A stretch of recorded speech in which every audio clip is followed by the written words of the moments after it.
રાજકોટના suspended TPO Mansukh સાગઠિયાને લઈ અને મોટા સમાચાર સામે આવ્યા। સૂત્રોનું કહેવું છે કે મનસુખ સાગઠિયા બની રહેલ આલિશાન મહેલ પર મનપાનું બુલડોઝર ચાલી શકે છે। રાજકોટ મનપા દ્વારા આ અંગે તૈયારીઓ પણ શરૂ કરવામાં આવી છે।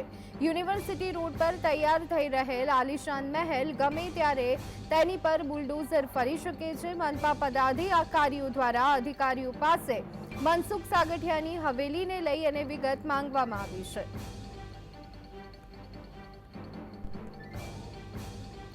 તો ગમે ત્યારે પદાધિકારીઓના નિર્ણય બાદ મનસુખ સાગઠિયાના મહેલ પર બુલડોઝર ફરી શકે તેવા સમાચાર। રાજકોટમાં સસ્પેન્ડેડ ટીપીઓ મનસુખ સાગઠિયાને લઈ અને સમાચાર સામે આવ્યા છે। મનસુખ સાગઠિયા સામે સતત કાર્યવાહી થઈ રહી છે, ત્યારે હવે આલિશાન મહેલ પર ગમે ત્યારે બુલડોઝર ફરી શકે છે। અગ્નિકાંડમાં સંડોવાયેલા અને હાલ જેલમાં રહેલા રાજકોટ મહાનગરપાલિકાના મુખ્ય પૂર્વ ટીપીઓ અને સસ્પેન્ડેડ ટીપીઓ મનસુખ સાગઠિયાનો હવે મહેલ છે જે રાજકોટના યુનિવર્સિટી રોડ ઉપર તૈયાર થવા જઈ રહ્યો છે તે હવે ક્યાંક ને ક્યાંક વિવાદમાં આવ્યો છે।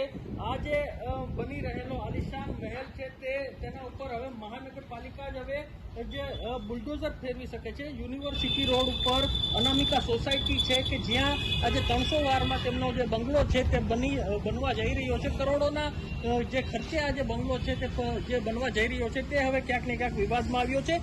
જ્યારે રાજકોટ મહાનગરપાલિકા દ્વારા સમગ્ર તૈયારી કરી નાખવામાં આવી છે આના ઉપર બુલડોઝર ફેરવવાની તેવી સૂત્રો તરફથી માહિતી હાલ તો મળી રહી છે।